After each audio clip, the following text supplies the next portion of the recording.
Hi ha coincidència en aquests 617 dies de pandèmia amb 3 dates cíviques a tenir en compte. Una, el Dia Mundial de la Filosofia, l'altra, el Dia Mundial dels Escacs, i la tercera, el Dia Internacional de l'Home. Arran d'això no faré massa filosofia, però bueno, hem de pensar que s'han de dedicar mesures considerables per evitar impactes greus als més de 600 milions de persones que viuen en les megaciutats costaneres a menys de 10 metres sobre el nivell del mar.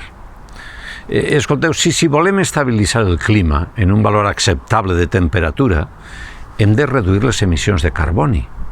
I ho hem de fer amb xicotetes accions. Per tant, a més de no consumir plàstics i de moure'ns amb transport públic, s'ha de demanar que les ciutats rebaixen la contaminació lumínica a partir de les 10 o de les 11 de la nit.